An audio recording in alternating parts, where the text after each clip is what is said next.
at bigger festivals, you have like 20 minutes of changeover time between the bands, so you can't just sound check 47 instruments. Hey everyone, here's Adaya and Stephan from Faun. And you're listening to the Chronicles of Podcast with Tom and Jamie.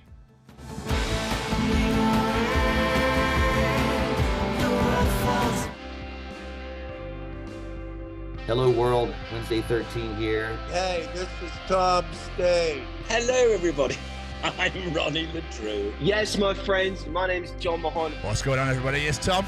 And it's Jamie. Welcome to the Chronicles of Podcast. Hello everyone, this week we bring you an interview, a band unlike any we've had on this show before. You won't see this week's guest throwing around guitars and playing blistering solos. Instead, you'll hear the likes of bagpipes, hurdy-gurdies, and several other instruments I've never heard of. What the hell is a bouzouki? Anyway, they joined us this week to talk all about their upcoming album, HEX, available today as we release this, and much more. Ladies and gents, and theys and thems, put your hands together as we bring you Stephan and Adaya for the Chronicles of Faun. Oh. Very well. Wow, thank you so much. It's the bazooka, not the bouzouki, a bazooka. I knew I was going to pronounce it wrong. Yeah. Isn't that a big? That's a rocket launcher, isn't it? So, we are going to release this the same day that your album comes out. Ah, cool. Yeah, so we're going to release on Friday as well, so that people can literally get listed or listen to that and come to us, and list that straight away. So, yeah, Perfect. But how have your personal Mondays been? What have you been doing yourself today? Well, we're like sitting on a train all day. That was like pretty it. Have you literally been traveling all day? Yeah. We've been traveling all day, and tomorrow we start rehearsing for the tour. Yeah. It's about time because it's like in 2 weeks. Yeah, so we have 2 days of rehearsing in Bavaria at our singer Laura's place. Then we go straight on to the next festivals in Germany. Wow. Busy. Busy times, yeah. But very busy. So how we like to start these things is we take it right back to the start, back to the days of childhood. What did you want to be when you were growing up? Has it always been music for you guys, or could have been, I don't know, painter, astronaut? What was it when you were growing up?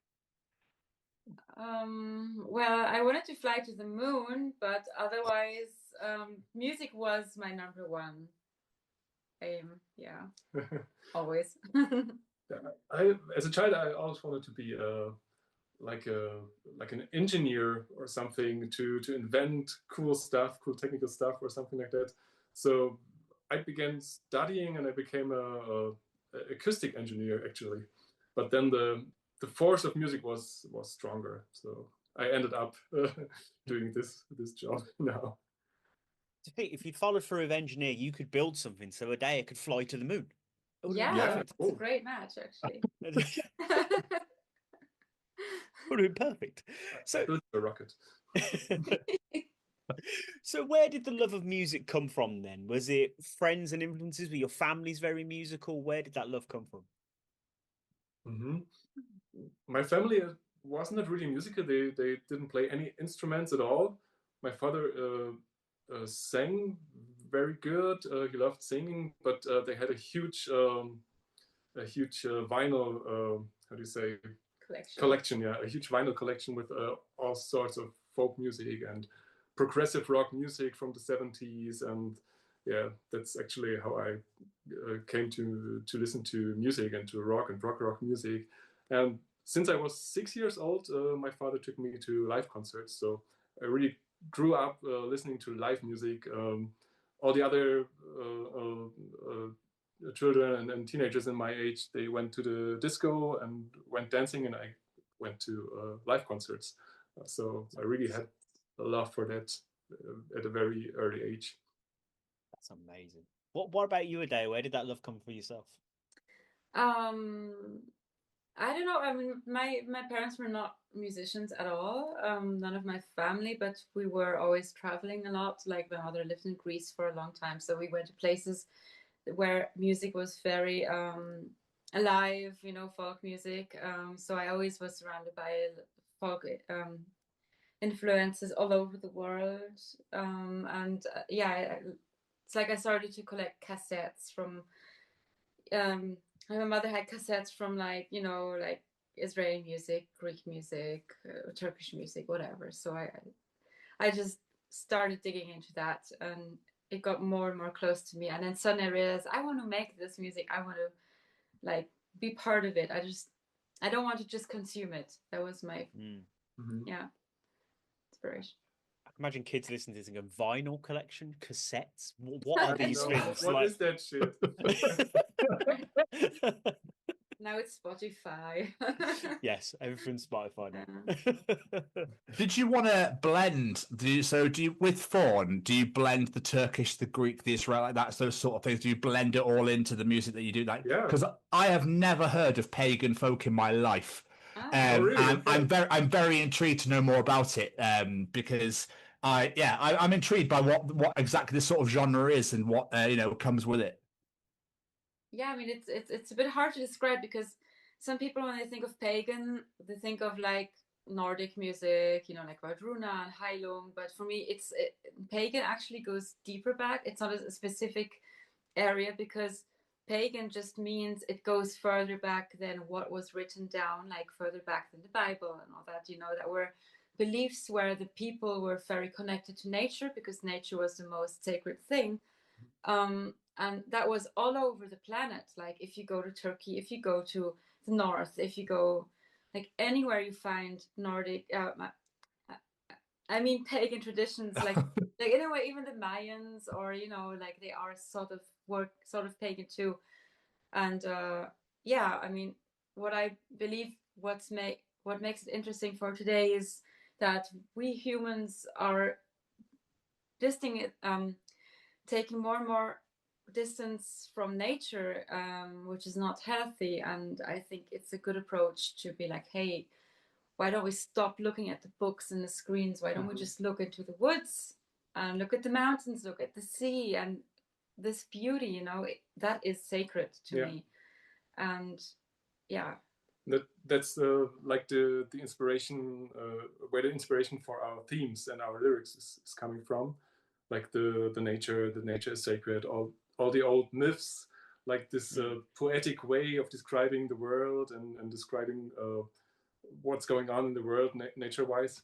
And the other thing is musical-wise, like you said, all these different influences we have, they come together, all this world music influences, rock music influences even from me, and we all fit this together it's almost like a fusion, a world fusion sound, I would say.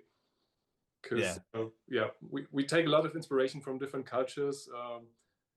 Because as a German band, it's really not too easy to dig into your own culture musical wise, because a lot of things were like corrupted from the Nazi times and stuff like that. And so we started looking around for the Nordic, for the Celtic music, even for Turkish music, and everywhere you can find like influences from older times also that fits to this pagan themes. Yeah, that's phenomenal. I love that because I see a lot of kids. As a kid, I used to climb a lot of trees. I used to play in woods and forests all the time. You don't see that anymore. Yeah. Yeah. Do you know what I mean? It's like you said, people are too glued to this now. Just this little screen just here in front of your face. Like no one really goes out, I don't think, anymore either to play or that sort of thing. It's so sad. It's so, especially with the UK, we don't really have a lot anymore, I don't think. There's not really much to export. Scotland, I think, has a lot. Ireland has a lot, and Wales has loads. But England, they just want to build houses everywhere, I think, now. But yeah, absolutely. Then there's some stunning places all over the world. So it's a shame, really. Like you say, people do need to get out there so much more. It's it's really important because it's very unhealthy. Like the lifestyle that is general right now, it's really bad for our brains. Like it's a joke. Like we have to take care of ourselves, and So you mentioned themes and stuff for the lyrics and everything. Like, how do you actually come up? Are your lyrics more story based than they are personal, say? And then how do you actually come up with, let's make an album based on this and let's make an album based on that? Like, how do you actually come up with the concepts for it? Yeah, we like the idea of having like concept albums, you know, where there's a theme which goes over the whole album. Yeah, it makes it a lot easier to come up with ideas. Yeah, because you have this theme, yeah, and yeah, I don't know. Mostly it starts with one song. We have like an idea for one song, especially for this new album for HEX. The first single we got out was an old spell, Ilva it's called. It's an old spell against elves and spares. And we thought, yeah, that's cool. It's this whole witchcraft theme, this whole old wise woman, witchcraft, sorcery. This is something we had on several songs before, but we never had the whole album with that theme, you know. So that's why we started to doing HEX as a concept album to this special theme, to this certain theme, yeah. It's wonderful because, like you say, it's amazing where you can listen to this piece of art and go, this is our thoughts, our feelings, how we feel about this specific subject. And I love when bands do that instead of just here's 10 tracks and they're all about completely different things. Yeah, we love that too. Because you can dig so deep into this one theme. And then we do a lot of research. It's really serious stuff we do. We go into libraries. We talk to like universities and professors for the right pronunciation and the right background of old lyrics, you know. So we love that historical approach to dig really deep into the subject. That's amazing. Because I was going to ask, like, is it a case of you'll have an idea of a story per se, or is it a case of I want to write about this person who actually existed out in the world, or is it a bit of both? It's both, because sometimes you have an idea that just comes by itself, like music is. Sometimes it just like comes out of nowhere. You suddenly have this melody or theme or text in your head. But sometimes it can also be an inspiration to have, like, maybe you read a book and then you read about some myth that just sounds amazing and that is super inspiring, and then you decide to make a song about it. So it can be both ways. Yeah, there's a lot of inspiration drawn from reading, from I don't know, also looking movies or something like that, watching movies. Yeah, it can come out of nowhere. It can come out of reading a book about a certain subject. Yeah. Amazing. I love it. Because like I said, we've not interviewed a band like you guys before, and it's absolutely amazing looking into, like, I'm so used to going onto a band's bio and be like, this person plays guitar. And like I said, for you guys, it's about 6 instruments each. Like, yeah, we're addicted to instruments. Yeah. All of us. It's really a problem. Look at our apartments. It's full of instruments. And I was going to say, what drew you to this? Was it for yourself? Was it like, I want to play the hurdy-gurdy? Or was it a case of, right, this would sound cool on that, but also I can play this instrument and this instrument? How does that work? I don't know. I always was like addicted to acoustic instruments, I have to say, because the feeling of playing an acoustic instrument is really different to playing a keyboard or e-guitar, because you have a body, everything is vibrating. You can play without power. You can play at the campfire. You can play jam sessions, and so I really had a love for instruments that you can play everywhere, like acoustically, you know, play jam sessions and stuff like that. And at the time, I got interested in folk music and medieval music. I was wondering what instrument could fit to that I could play, and I saw a hurdy-gurdy at a folk band, and I was so amazed by that thing because it looked so exotic and alien-like, and it had the sound of a whole orchestra, and I thought, what is this thing? I want to play this. Did I read somewhere you experimented with like dance music with a hurdy-gurdy? Did I read that right? Yeah, I actually come from the traditional dance music scene. We have in Central Europe, especially in France, but also nowadays in Germany, we have this Ballfolk scene, it's called. Ballfolk is like going to a disco, but in the 18th century. That's amazing. You play traditional dance music. People know how those old dances work, and yeah, you play music and people dance to these old tunes. That's actually where I come from, musical wise. Yeah. That's so cool. Tom looks like his mind's been blown by that idea. Yeah, I'm going myself. I'm coming over. When next time that's on, I'm going to be there. What about for you, Adaya? Because it's bagpipes is your thing, isn't it? Did I read that right? It's only one of my things. It's for me. It's so hard to say. Like my main instruments are string instruments. I started with guitar, and it still is my number one, to be honest. But so I adapt to different kinds of string instruments. I also play the harp, but then I also discovered the bagpipes and the flutes. Mostly it happened when I just heard somebody play it, and I was like, oh my god, this is so cool, I want to play it too. And then it's like, maybe it's like with languages or something, like if you start and then it kind of turns into an addiction.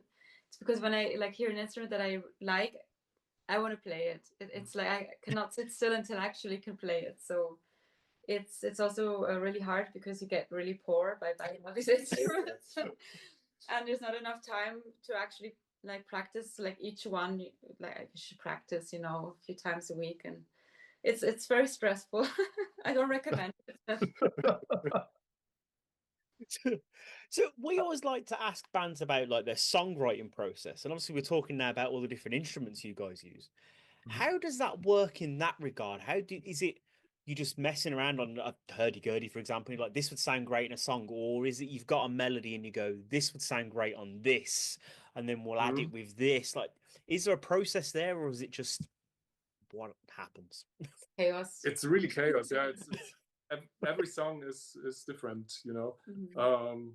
Sometimes it starts with a beat because our electronic guy Neil Mitra, he sometimes comes up with a cool beat, and you think, oh wow, that's nice. I can try a melody on the hurdy-gurdy to that, and then you have like a basic structure for a song. Sometimes it starts with Oliver having an idea for lyrics, playing it on bouzouki or a guitar, and then he sends it around and asks for melody ideas. So, but the thing is that all of us in the band, we all are like songwriters. We have different backgrounds, but we all write songs with other projects too. And yeah, it's like everybody brings up like 2 or 3 ideas, asks the rest to add their ideas to that. So, and then at the end, I don't know why, but in the end, it fits somehow together, and this Faun sound rises. Yeah. I love the idea at the end of the song, you guys going, how did we do this? I have no idea. It's really like that. We have so different backgrounds and so different musical tastes also. But in the end, it sounds like, how do you say it? It's almost more than the sum of every part in the end. And it always sounds like a Faun song somehow. I love that. You said that obviously everyone's a songwriter and whatnot, but like, how has your approach to songwriting evolved since the band first started? Because it's your 12th release, I believe, on Friday. Yeah, how has your approach to songwriting evolved since it all began to now? Good question, yeah. Just throw a massive curveball in. I mean, I think in the beginning it was a lot more like drone music. Faun started as a medieval market band, without amplification. The first lineup of Faun was even without electronics. They started playing on small medieval markets, only acoustically. And then you play like traditionals, like old medieval ballads. But with every album, we evolved a bit. We brought in our own compositions, own lyrics. So nowadays we just write own compositions, like own lyrics and very less traditional stuff. It's it's just inspired by traditional music, but we write it ourselves. So this is a huge difference to the earlier years. It also evolved musical-wise because we are now better on our instruments. Even. Yeah. We use newer techniques. Like Neil has this whole set of beats and synthesizers and his own magic he does. I also personally I use guitar effect pedals for the hurdy-gurdy and add this to that. So this is also a new thing which they hadn't in the early years. Yeah. Are you still like on the lookout for like new instruments now as well? Like going forward, it's like we need to find something else that we can put on the next record. Yeah, actually, yeah, like totally. I love that. So you obviously mentioned there you guys joined Faun like later in the band's history. So how did you guys come about getting involved in the band? I think we both have a similar story. Like we just came across, like I think I was playing in a different medieval band, and Faun was also playing at the same festival, and then we just kind of met and talked together, and it was immediately like, as musicians, it's normally very easy to connect, and then we just kind of stayed in touch, and then suddenly it was like, hey, do you want to join us? I guess it was a bit similar with you, right? Yeah, I was lucky to play such an exotic instrument like the hurdy-gurdy. Like 12 or 13 years ago, I got this call from Oliver, the band singer and master of it all, and he said that he needs a new hurdy-gurdy player in the band, and there's like 5 hurdy-gurdy players in Germany. So at a certain point, he had to come to me. And then we just met. We jammed around. We met at a medieval festival, actually, like 13 years ago. We had a little jam session, me and Ollie, playing bouzouki and hurdy-gurdy, and a huge crowd of people came to listen to what was going on there. And we had such fun. And it was instant the moment that we said, that's a good fit, and we have to do this together, and I will join the band. And yeah, since then, a lot of things happened. It's amazing. I love the progression like you guys are making as well, because like you say, you're still growing, you're still developing, learning new skills and stuff like that, and it's amazing because a lot of bands, what was it, 12th album you say you were releasing? Like a lot of bands would just sit on their laurels and be like, we know what we're doing. We'll do our thing. Like the fact you guys are still growing and evolving is amazing. It really is. Yeah, we don't want to bore ourselves, Yeah. So, with like all these different instruments on the record and stuff like that, are you taking all these different instruments on tour as well, or do you sort of adapt the songs for the live set? We do have to adapt because also in some songs, like we have like several instruments recorded, like some songs I play like 4 instruments, and it just won't be, it's like not possible in a physical way to do that. So we sometimes have to adapt, especially for like some festival shows. It's like we don't have time to set up 10 instruments on stage. We have to like do the basic. But, At bigger festivals, you have like 20 minutes of changeover time between the bands, so you can't just sound check 47 instruments for everyone. It's actually kind of a running gag because everybody is asking us how many instruments do you play. So we just came up with this random number 47. So every time this question comes, we say 47.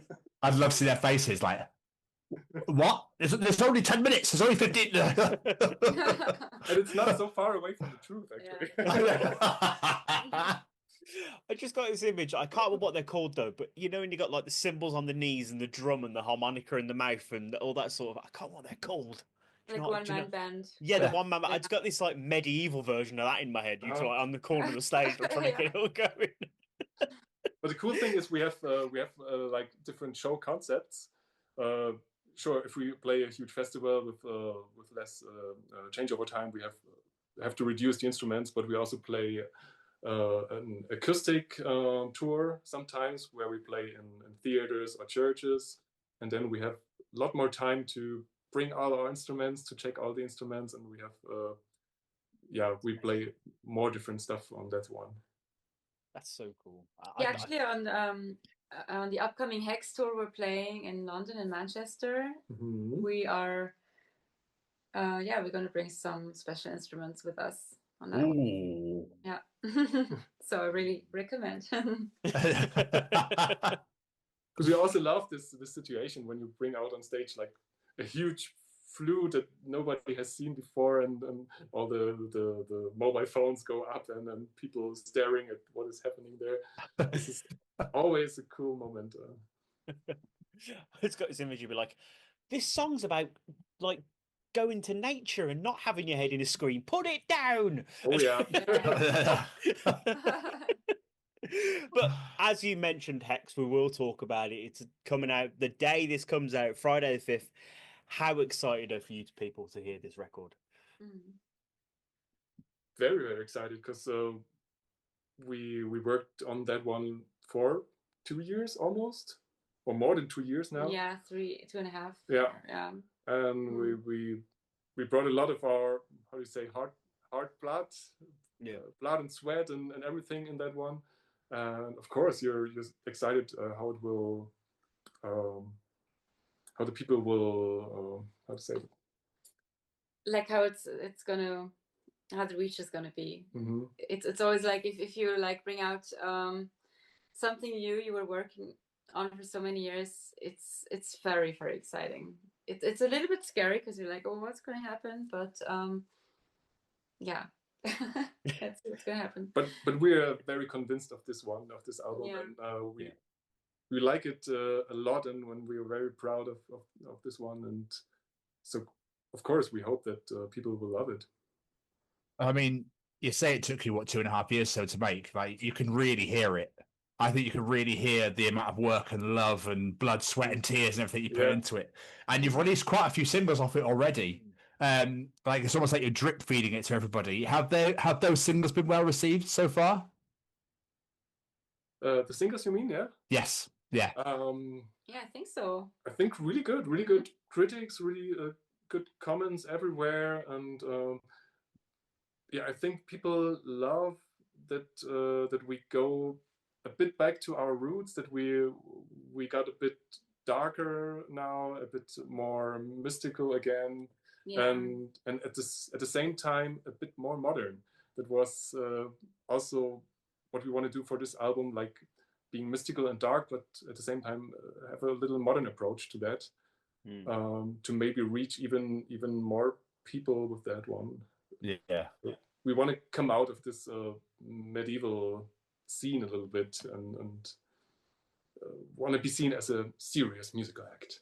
Yes, yeah, absolutely. But it's almost like you're showing off what else you can do, rather than being pigeonholed into one area. It's like, well, we can do this and this as well, and over here.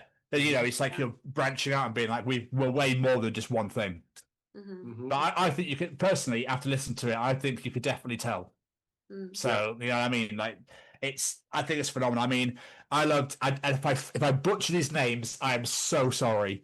I do not, but Nimue with Chelsea Wolfe, absolutely love that track, incredible. I'm definitely going to butcher this one. Zauberin, yeah, absolutely love that as well. Thank you. No, not at all. They're ones that really stood out to me personally. Anyway, they're amazing. And the cover of Nick Drake's Black Eyed Dog, like, that is incredible. It's such a hauntingly beautiful cover of an already like haunting song. Where did the idea come from to cover that? That was Oliver. Because we're all like really big folk music lovers, and Oliver is a big Nick Drake fan. Me too. I love Nick Drake. I think for me it's the most, it's the best songwriter ever was. So we have this love for Nick Drake, and I think Oliver always warmed up before concerts by singing Black Eyed Dog and playing it on his bouzouki. We still don't know what a bouzouki is, huh? It's actually Irish. It's an Irish string instrument, you know. But actually, it's Greek. Or Greek, yeah. Ah, the Irish, adapted it a bit. But Oliver always warmed up by singing Black Eyed Dog and played it on his bouzouki, and we thought, wow, it's such a drony song, and it almost sounds medieval somehow.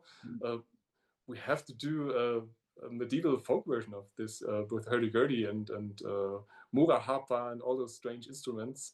And yeah, we jammed around. We loved it, and it sounded so special. And we're really proud of what came out as a cover, because it's always hard to cover such a masterpiece. You know, it can only go wrong, but we're really happy with the result. And it was actually not too easy to get the rights for that song, because the hairs of Nick Drake. Yes. Yeah. They were a bit suspicious and didn't know what to think of us and our strange instruments and music. But then we showed them the demo or recording, and they were really amazed, and they thought that sounds really, really good, and it would be in the sense of Nick. Like Nick would have loved it, something like that, they said, and that was a big honor for us. I was going to say, you don't need any more seals of approval than that. You go, Joe, you know what? Nick Drake's family said it's good, so... Exactly like that, yeah. So I love cover songs, because it's like, it shows how good a song is. If anyone can take it, make it their own, and it's still a good song, it shows just how good a song is. And that, like, the original is incredible, and your guys' version, you've made it your own song while still honoring the original, and I love that. So I absolutely adored that cover. Incredible. Thank you. But what songs on the record that haven't been released are you really looking forward to people hearing? Well, the one coming up this Friday, I'm really looking forward to, and I'm very curious, because it's a very interesting fusion blend of cumbia beats and an Irish trad and a kind of metal guitar break, everything. It's everything. It's just very it's very interesting. So yeah, and a really cool music video is going to come out with it. That's another thing. Your music videos are stunning as well. They are amazing. Yeah, thank you. Thanks. Yeah, it makes you feel like you're part of that world where the song is from and everything like that. Yeah, they're so they're amazing. They're beautiful things to see, and plus the costumes you get to wear, they must just be really awesome to dress up in. But looking at the future, you have a ton of shows announced. Obviously, you mentioned at the start you're going to rehearsals now, all across Europe and the UK. Like, how excited are you for these shows? Well, very, very, very excited. A little bit overwhelmed. In a good way, though. In a good way. It's always really fun to be on tour. It's just always very abstract. Like when you write before a tour starts, it's always like, what's going to happen? Is that really happening now? But once you're on the road, it's just incredible. Yeah. But it's actually a really busy year for us. So we just had a whole America tour in June, touring the US and Mexico and what was it? Brazil also. So it feels like, wow, we played a lot of shows this year, and then we look at our schedule. Wow, there's a whole tour coming up with 24 shows all over Europe. But we are really excited because we have a whole new stage setup, a whole new light show. We play a lot of new songs, of course, from the new album. We have support acts with us, really great musicians that will also join us on our show. So it's always cool to bring something new on stage, because as a musician, you all sometimes get a bit bored if you always play the same songs every evening on stage. But with this new show, we will be very Yeah. I always wonder that with bands, like when they've got their song that they sort of have to play. I'm like, how fed up of that song do they get after a while? Yeah. Yeah, there are certain songs, but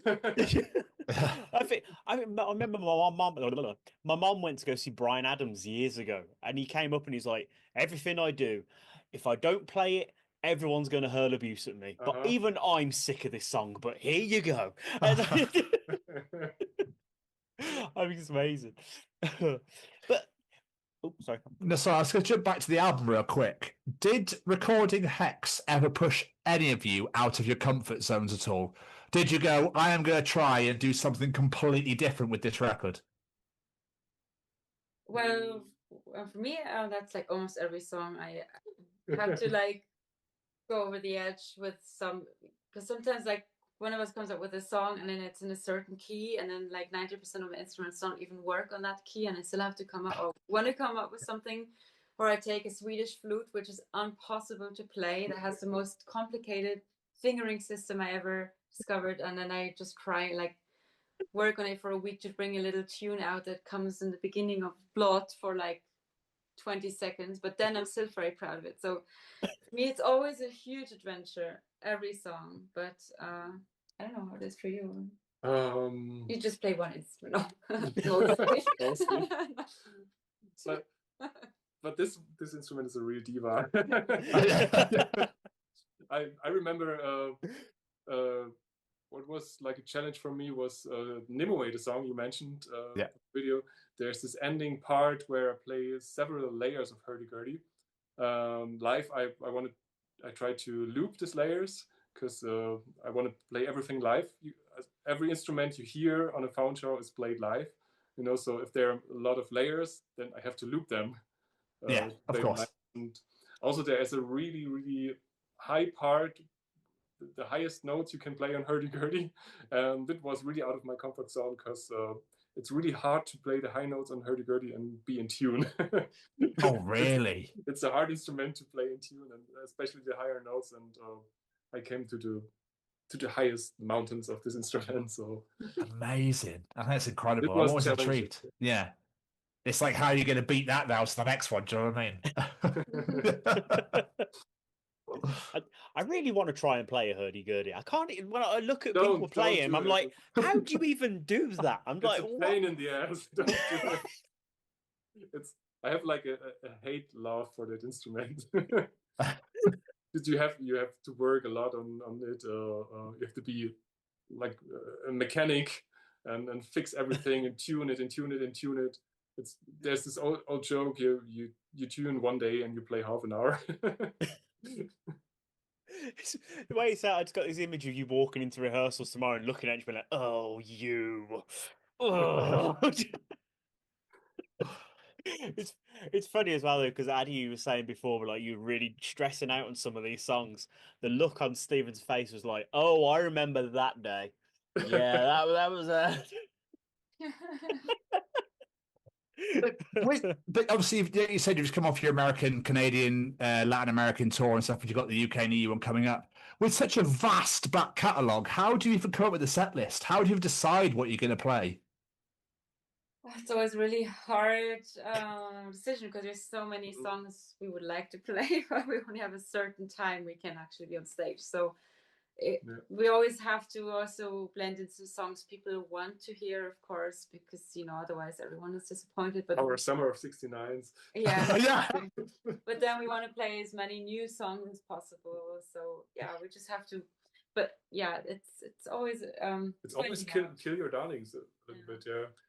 Because now with the new tour, we want to, of course, play a lot of the new songs, but then we have to kick out a lot of really good songs that work very well on stage, and it's always a struggle to have the perfect set list.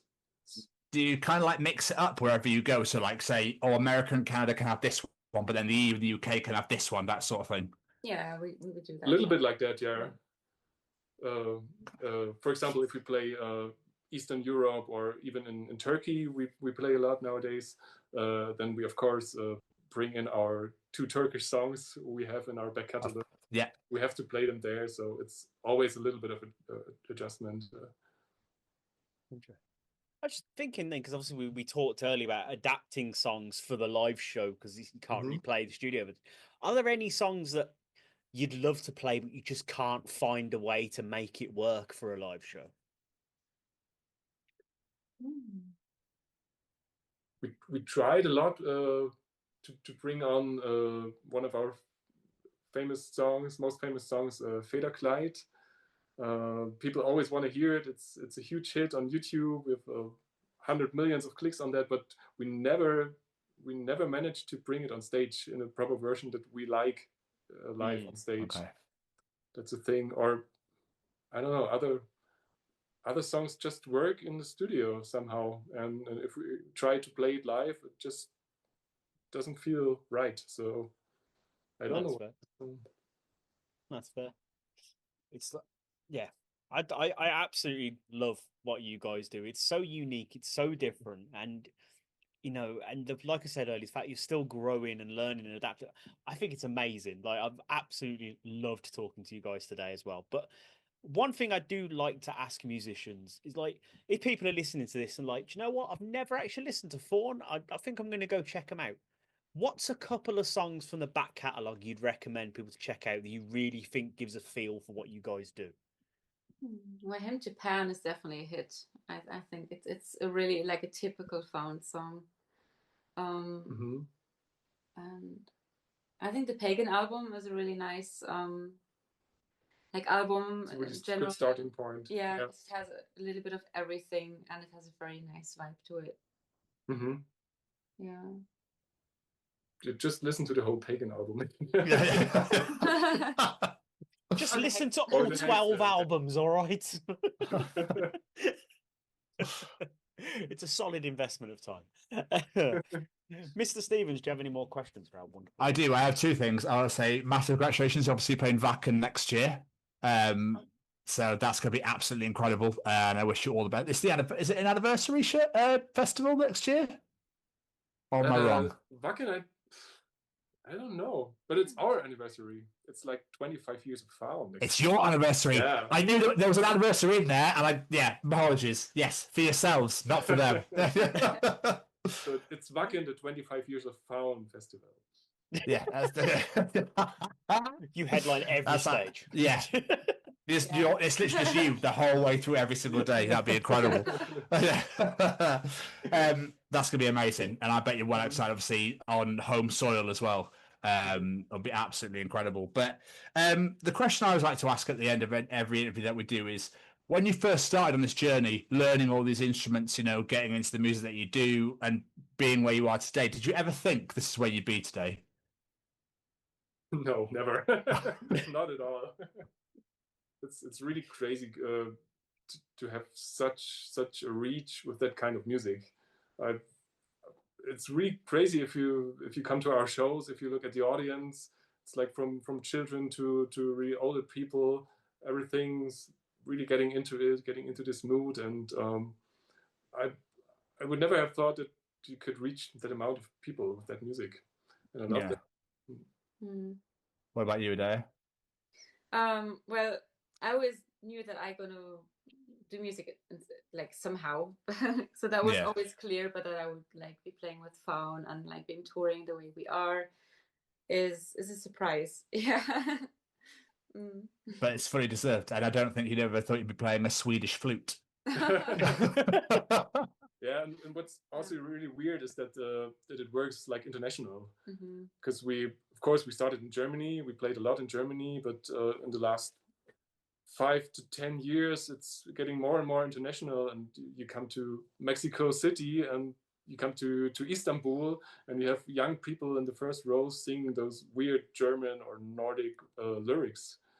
I just don't get it. Why?